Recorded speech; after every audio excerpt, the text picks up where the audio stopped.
ओम श्री महालक्ष्मी नमः। राधे राधे दोस्तों, आज हम जानेंगे महालक्ष्मी व्रत के बारे में। इसे महालक्ष्मी व्रत या हाथी पूजा के नाम से जाना जाता है। यह व्रत राधा अष्टमी से प्रारंभ होकर आश्विन मास की कृष्ण पक्ष की अष्टमी तक चलता है। इस दिन हाथी पर सवार महालक्ष्मी माता की पूजा की जाती है। सबसे पहले आचमन करके श्री गणेश जी का ध्यान करके पूजन करें। फिर नवग्रहों का पूजन करें अथवा ब्राह्मण द्वारा कराएं। इसके पश्चात षोडशोपचार विधि से महालक्ष्मी देवी का पूजन करें, कथा कहें अथवा सुने और आरती करके प्रसाद ग्रहण करें। श्रद्धा से किया हुआ थोड़ा सा पूजन भी षोडशोपचार विधि से पूजन करने के समान ही फल देता है। इसमें सर्वप्रथम यह मंत्र आचमन करते समय बोलना चाहिए।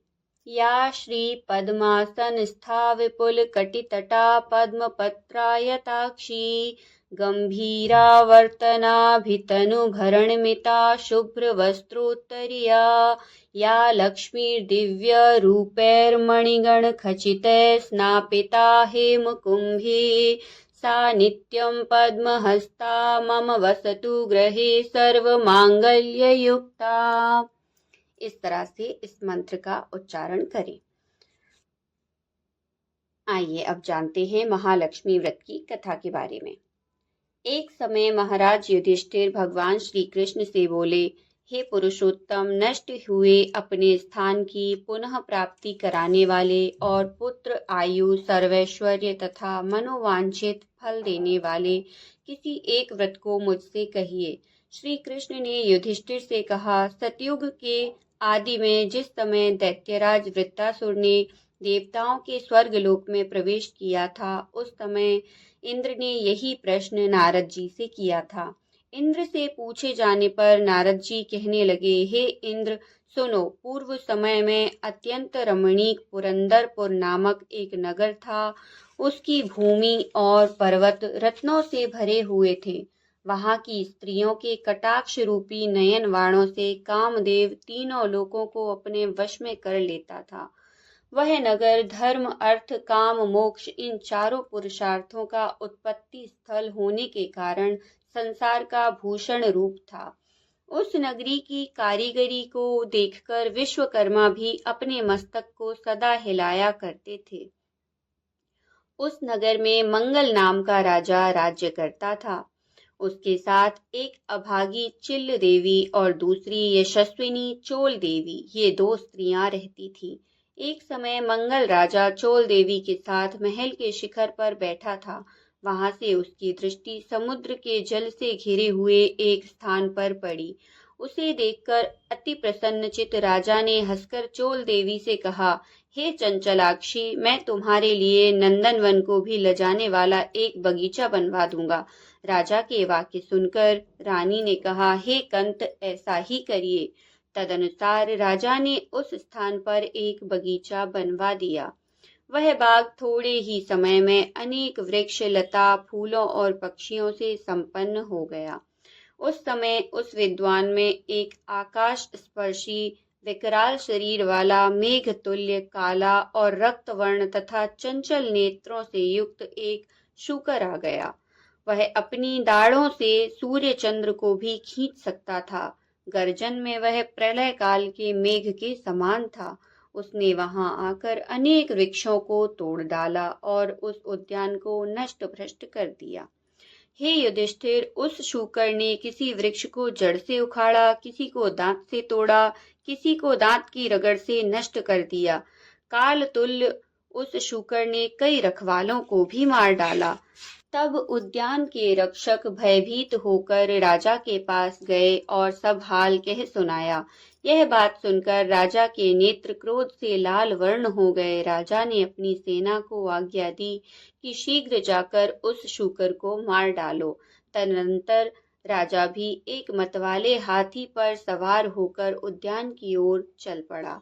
वह सेना अश्व समूह रूपी वस्त्र से ढकी हुई पृथ्वी को हिलाती तथा रथों की तीव्र गति से उत्पन्न पवन से पर्वतों को कपाती तथा पैदल सेना के शब्द से दिशाओं को पूरित करती हुई बगीचे के समीप पहुंची और उसे चारों ओर से घेर लिया।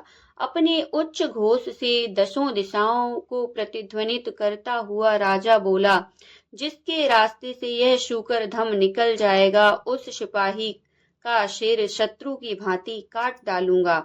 राजा के वचन सुनकर शूकर जिस मार्ग में राजा खड़े थे उसी मार्ग से मनुष्यों की सी चेष्टा करता हुआ निकल गया और राजा कोड़े से अपने घोड़े को मारते ही रह गए। राजा लज्जा से चंद्रवत कलंकित होकर शूकर के पीछे पीछे व्याघ्र से युक्त घोर वन में जा निकला। उस वन में तमाल, ताल, हिताल, शाल, अर्जुन आदि के वृक्ष थे। वहां विविध लताएं थीं। झिल्लियों के झंकार से दसों दिशाएं मुखरित हो रही थीं। उस घोर वन में राजा एकाग्रचित से उस शूकर को ढूंढ रहा था। एकाएक शूकर से सामना हो गया। तब राजा ने वैसे ही बाण से उस शूकर को घायल किया जैसे इंद्र ने पर्वतों के पंख काटे थे। बाण के लगते ही शूकर अपने अधम शरीर को छोड़कर दिव्य गंधर्व स्वरूप धारण कर विमान पर जा बैठा। गंधर्व बोला, हे महिपाल, आपका कल्याण हो। आपने मुझे शूकर योनि से छुड़ाया तो बड़ी कृपा की। अब मेरा हाल सुनिए। एक समय ब्रह्मा जी देवताओं से घिरे हुए बैठे थे और उनकी चंचल पुट आदि तालों तथा संजादि सप्त स्वरों और मंत्रादि 3 मानों से तथा अन्याय गे व तरह तरह के स्थान व गुणों से युक्त गीत सुना रहा था। गाते गाते में ताल स्वर से भ्रष्ट हो गया। इसी कारण ब्रह्मा जी मुझ चित्ररथ गंधर्व को शाप दे दिया कि तू पृथ्वी पर शूकर होगा। जिस समय राजाओं का राजा मंगल तुझे अपने हाथों से मारेगा, उस समय तू शूकर योनि से छूटकर फिर अपनी इस गंधर्व योनि को प्राप्त हो जाएगा। अतएव हे महीपति, मैं इस योनि में आया था। आज आपके हाथ से मरकर मैं शूकर योनि से छुटकारा पा गया। अब मैं प्रसन्न होकर देवताओं को भी दुर्लभ एक वर देता हूँ, उसे स्वीकार कीजिए। धर्म, अर्थ, काम तथा मोक्ष को देने वाला एक महालक्ष्मी व्रत है। इसे करके आप सार्वभौम राजा हो जाएंगे। आप प्रसन्न होकर अपनी राजधानी को जाइए। नारद जी कहते हैं, चित्ररथ गंधर्व राजा मंगल से यह कहकर शरद काल के मेघ की नाई अंतर ध्यान हो गया। राजा मंगल ज्यों ही चलने को तैयार हुआ, त्यों ही बगल में शंबल लिए हुए एक ब्राह्मण बालक को देखा। राजा ने मुस्कुराकर बालक से कहा, हे बटू, देव, दानव, गंधर्व, राक्षस, इनमें से आप कौन हैं? सच सच कहिए, ऐसे घोर जंगल में आप किस लिए आए हैं? राजा के प्रिय वचन सुनकर बटू ने राजा को आशीर्वाद देते हुए कहा, हे राजन, मेरा जन्म आप ही के देश में हुआ है। मैं आप ही के साथ साथ यहाँ आया हूँ। मेरे योग्य यदि कोई कार्य हो तो बताइए। राजा ने कहा, आज से मैं आपको नूतन कहूंगा। हे बटू, अगर यहाँ कोई तालाब हो तो उसमें से मेरे लिए थोड़ा सा जल ले आइए। राजा के वचन सुनकर बटू ने राजा को एक बरगद की छाया में बैठा दिया और स्वयं घोड़े पर सवार होकर पक्षी गणों के कलरव सुनता हुआ आगे चल पड़ा। थोड़ी ही दूर आगे जाने पर उसे एक अति रमणीक तालाब दिखलाई दिया। वह तालाब कमला अर्थात लक्ष्मी जी का निवास स्थान, रथांग अथवा चकाचकई से भूषित वनस्पतियों से युक्त होने के कारण नारायण के समान दिखाई देता था। वह तालाब वायु के सैकड़ों यत्नों को निष्फल करने वाला, विष रहित, अगस्त्य मुनि की पिपासा को शांत करने वाला, समुद्र से भी अधिक गंभीर, शीतल मंद सुगंध वायु, स्वच्छ जल से परिपूर्ण था। ज्यों ही उसके निकट वह बटू घोड़े को लेकर गया, त्यों ही कीचड़ में धंस गया। वह घोड़े से उतरकर चारों ओर देखता हुआ तालाब के निकट पहुंचा तो वहां उसने कई स्त्रियों का झुंड देखा। अनेक दिव्य वस्त्रों को धारण किए, दिव्य अलंकारों से युक्त दिव्य स्त्रियां कथा कह रही थीं। अनंतर वह उन स्त्रियों के पास जाकर अपना वृतांत बताता हुआ कहने लगा, हे बहनों, बड़ी भक्ति से यह क्या कर रही हैं? इसकी क्या विधि है और इसके करने से क्या फल होता है? सो मुझे बतलाइए। दया भाव से प्रेरित होकर बटु के वचन सुन वे स्त्रियां कहने लगीं, हे बटु, तुम एकाग्रचित होकर भक्ति के साथ सुनो। जो माया, प्रकृति और शक्ति आदि नाम से इस त्रैलोक्य में प्रसिद्ध हैं, उन्हीं महालक्ष्मी का यह व्रत है। हे विप्र, इसकी विधि इस प्रकार है। इसका प्रारंभ भाद्रपद के शुक्ल पक्ष की अष्टमी से किया जाता है। उस दिन प्रातः काल उठकर 16 बार हाथ, पांव और मुंह धोकर तंतुओं से बना तथा 16 ग्रंथि से युक्त एक डोरी बनाकर उसे चमेली के पुष्प, कपूर, चंदन, अगर इत्यादि सुगंधित पदार्थों से पूजकर महालक्ष्मी नमः इस महामंत्र से उसकी 16 ग्रंथियों को अभिमंत्रित करें और कहें, हे महालक्ष्मी, धन, धान्य, पृथ्वी, धर्म, कीर्ति, आयु, श्री, घोड़ा, हाथी और पुत्र आदि यह सब मुझे प्रदान करिए। इस प्रकार प्रार्थना करके उस डोरे को दाहिने हाथ में बांधें और अक्षतों के साथ 16 दूब के पौधों को हाथ में लेकर मन लगाकर कथा सुने। जल में दूब को भिगो भिगो कर अपने सिर, हाथ तथा पैरों में मार्जन करें। भाद्रपद शुक्ल अष्टमी से आश्विन कृष्ण अष्टमी तक 16 दिन नित्य हाथ में अक्षत लेकर कथा सुने। 16वें दिन आश्विन कृष्ण अष्टमी को सायंकाल के समय जितेंद्रिय हो स्नान कर श्वेत वस्त्र पहनकर पूजा करके घर को जाएं। वहां पर पूर्व दिशा की ओर मुंह करके पवित्र आसन पर बैठ अष्टदल श्वेत कमल बनावें। कमल दल के किनारे इंद्रादिक शक्तियों को बनावें। कर्णिका में श्वेतांगी, श्वेतवर्ण वाली, श्वेत पत्र, मोतियों से अलंकृत कमलासना, हास्य युक्त कमलवत मुख वाली, शरद चंद्र के तुल्य कांतिमयी, चतुर्भुजा, 2 हाथों में कमल लिए, अभयदायिनी, वरदायिनी, दोनों ओर से हाथियों के सूंडों से जल से सींची जाती हुई अटल छत्र युक्त महालक्ष्मी का ध्यान करता हुआ कपूर, अगर और चंदन से महालक्ष्मी की मूर्ति बनावे। उनका आवाहन करके कहें कि हे महालक्ष्मी, विष्णु के स्थान से तुम यहाँ आओ। हे देवी, आप ही के निमित्त मैंने यह षोडशोपचार पूजन की सामग्री जुटाई है। हे विप्र, व्रती 16 दिन पूर्ण होने पर किस विधि से उद्यापन करे सो भी हम सुनाते हैं। सुवर्ण के श्रृंग से युक्त गौ तथा सुवर्ण आदि किसी विद्वान और वेदपाठी ब्राह्मण को दान देवें। तदनंतर यथाशक्ति स्वर्ण देने से यह व्रत पूर्ण होता है और ब्राह्मणों को अन्न वस्त्रादिकों का भी दान करना चाहिए। इस प्रकार विधि विधान बताकर वे स्त्रियां बोली, हे विप्र, सब व्रतों में उत्तम यह व्रत हमने तुमसे कहा है। इसके करने से मनोवांछित फल प्राप्त होता है। हे विप्र, तुम इस उत्तम व्रत को करो और अपने राजा से भी कराओ। यदि कोई अन्य श्रद्धावान व्यक्ति मिल जाए तो उससे भी व्रत कराओ। हाँ, नास्तिकों के सामने यह व्रत कभी न कहना। स्त्रियों के वचन सुनकर ब्राह्मण बालक उन स्त्रियों को नमस्कार करके और घोड़े को कीचड़ से निकालकर और उसे पानी पिला, कमल के पत्ते में राजा के लिए जल लेकर घोड़े पर चढ़कर राजा के पास आया। राजा को जल देकर उक्त व्रत का महात्म्य राजा को बताया और अनेक प्रकार की सामग्री एकत्र करके उस व्रत को राजा से कराया। राजा मंगल इस व्रत के प्रभाव से राजाओं में श्रेष्ठ राजा हो गया। तदनंतर वह राजेंद्र घोड़े पर सवार होकर ब्राह्मण बटु के साथ अपनी पुरी के निकट जा पहुंचा।